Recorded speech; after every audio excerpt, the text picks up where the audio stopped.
This is from a book, some of you may know it, Defying Hitler by Sebastian Haffner.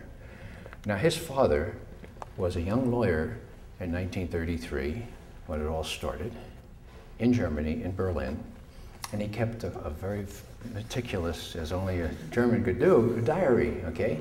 And they got to England before the war started, actually, but this diary was found, and what we have is a translation by his son. And these are thoughts, 1933, okay?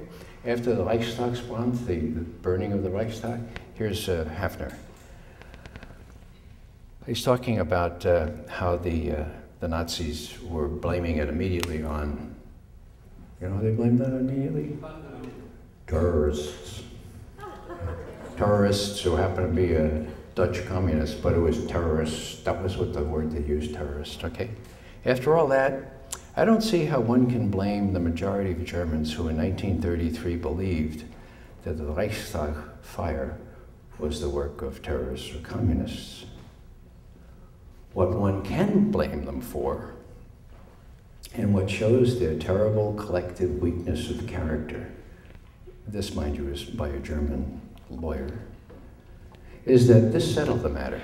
With sheepish submissiveness, the German people accepted that as a result of the fire, each one of them lost what little personal freedom and dignity was guaranteed to them by their constitution. As though it followed as a necessary consequence. If the communists burned down the Reichstag, it was perfectly in order that the government would pursue, quote, decisive measures. He reports going into work where he was studying to be a judge the next day, and the reaction of his comrades was interesting.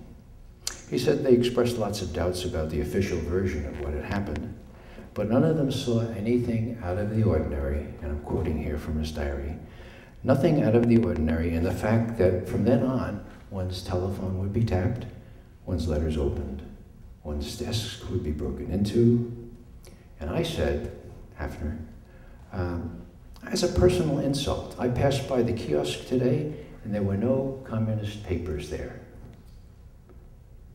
Don't you think that's regrettable? And guess what they said? They said the same thing that a majority of Americans say when you ask them whether they mind that their phone is tapped. Okay? What these Germans said, we don't read any communist newspapers. That's beyond the pale. Oh, tell us a little bit more about why you're interested in reading communist newspapers, okay? Americans, when asked, don't you mind if your phone is tapped? What do they say? Anybody? I'm not talking to Osama bin Laden.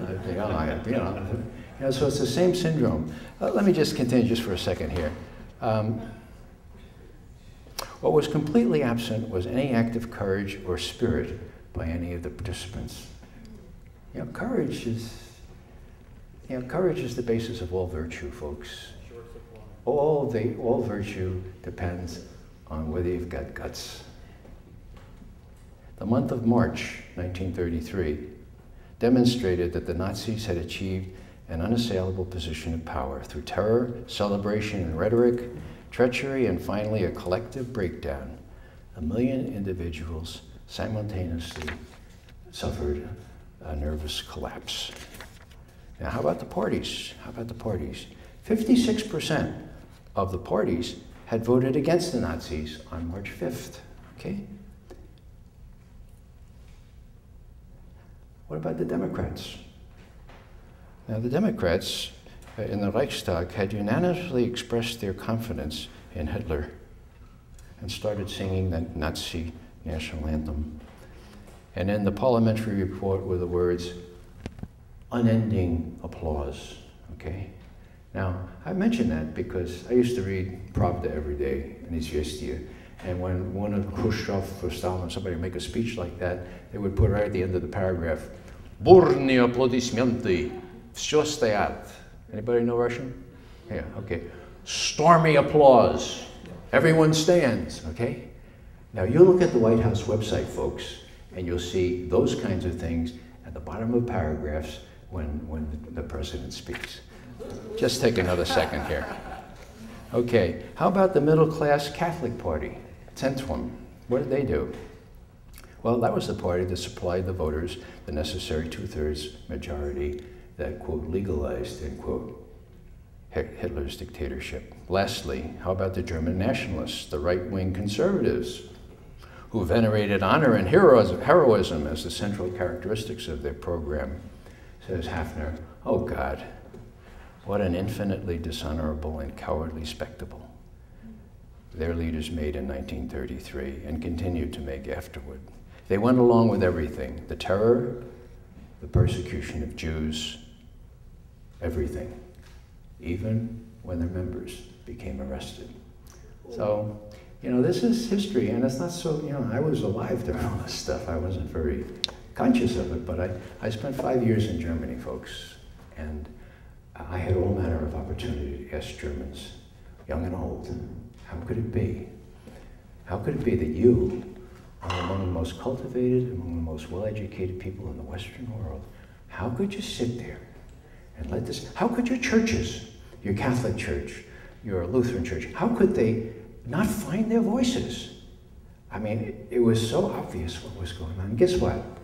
I never really got a decent response because there isn't any. There were very few people that came forward. Dietrich Bonhoeffer, the Lutheran pastor, tried his best, but he was the exception to the rule. Most of the church became the Reichsbischöfe, the Reichsbishops, and saluted. There was one other, folks. This would take 2 more minutes. Would that be okay? Okay.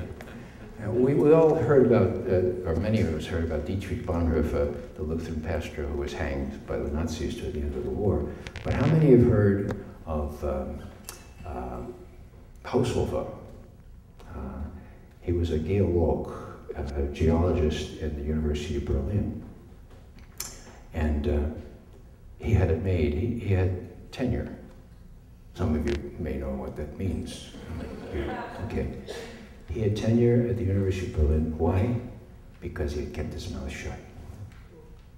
Now, as the war started, 1940, his conscience, he had a conscience and it got the better of him. And so he started gathering people around him, speaking out against the regime. He was wrapped up quickly, just like Bonhoeffer, thrown in a different jail in Berlin. Now, the Nazis had this very orderly procedure where, typically Germanic, they wouldn't execute you. It was either by hanging or shooting until you had signed a formal confession. It was just against the rules. You had to sign a confession to get executed. Well, Haushofer wouldn't do it. And just before the end of the war, they got so angry, they shot him anyway. As they picked him up from the floor, out of his pocket came a piece of paper, a little settle of paper, okay? And they picked it up. It was his confession, folks. The title was Schuld. Anybody know German here? Schuld, guilt, okay? It was very short. It was written in the form of a sonnet, and it went this way.